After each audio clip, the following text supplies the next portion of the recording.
Hello, I'm Sensei Alex Kakuyo, and the title of today's talk is The Buddhist Teaching of Non-Self. But before we get into that, I'll remind you to subscribe and hit the notification bell. That way you'll be notified when I post talks in the future. Also, if you want to do a deep dive into Buddhist practice, check out my book, Perfectly Ordinary Buddhist Teachings for Everyday Life. It's available on Amazon, and I posted a link to a sample chapter of the book in the description for this talk. Now, the Buddhist teaching of non-self is probably the third most commonly misunderstood teaching in the Buddha Dharma. The first and second being the first and second noble truth of Buddhism, which I've covered in other videos. And the teaching of non-self simply states that we do not exist as a permanently separate, abiding self. And that's a very interesting philosophical jargon, but what does that actually mean? No permanently separate, abiding self. Well, to understand that, we can look at a cloud in the sky. Now, clouds exist. They block out the sun, they block out the moon, they turn into rain or snow. And yet, if we were to jump into a hot air balloon and go up into the clouds and try to grab them, in the same way we grab a baseball, we wouldn't be able to.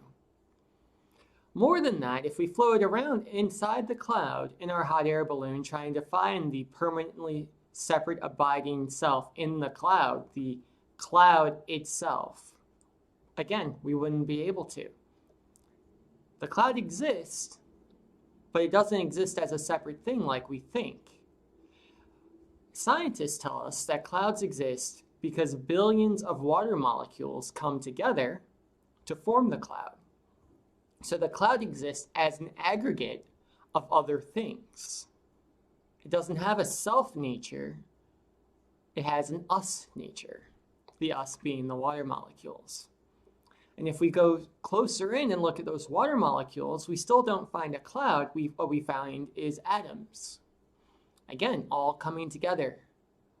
And if we look at those atoms, we don't find a cloud, still we find light waves vibrating at different frequencies. So the cloud simultaneously exists and it doesn't exist. It's there, we can see it, but no matter how closely we look, we don't find one thing that's cloud. We find an aggregate of countless other things. And we also exist in a state of non-self, as do the rest of the universe. So my hands are part of who I am, but my hands aren't Alex Kakuyo. My arms, my legs are part of me, but that's not Alex Kakuyo. If we go deeper, we find skin cells, heart cells, bacteria in my stomach, all coming together to form an aggregate that's me, but none of them are me individually.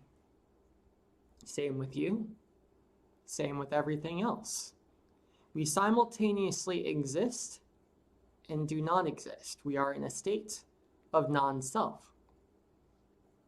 And this is important because if we understand this teaching, we better understand our place in the universe. Let me explain. Going back to our cloud analogy, what I was taught in a high school science class is that the sun radiates heat onto a body of water. Let's say it's the ocean. That heat causes evaporation. The water molecules go up into the air. Eventually, they cool off and condense and form clouds. Those clouds eventually get very heavy. They turn into rain.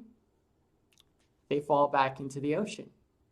So both the ocean and the clouds exist in a state of non-self, aggregates of other things. They look separate, but if we look closer, if we understand the water cycle, which is what I just described, we realize they're not truly separate. They're actually one and the same. We have the ocean, which is here at ground level, and then we have the cloud ocean, which is up in the sky, which is made up of parts of the ocean. And then the clouds rain down, and then the ocean is made up of the clouds. It's an endless cycle. And so it is in Buddhism with us. We exist in a state of non-self. We are the clouds, and the ocean is Tathagata. It's the Dharmakaya. It's the primordial essence of Buddhahood. So because we come from Tathagata, we are Buddha, just like clouds or water because they come from the ocean. And thus, when we die, we're simply going home. We're returning to the ocean of Tathagata, just like clouds return to the mundane ocean that we experience and see in pictures or surf on, things of that nature. This is why in Buddhism we talk so much about solving the koan of life and death. Because if we understand that cycle, if we understand that every moment in life is just us going home, things become a lot simpler, a lot easier. More than that, we understand our true nature and our inherent self-worth, our fundamental enlightenment, which comes from the fact that we are born from Tathagata, again, just like clouds are born from the ocean. But we can only understand that if we understand we do not exist as permanently separate abiding selves. We exist in a state of non-self. So that's the talk for today. I hope it was helpful.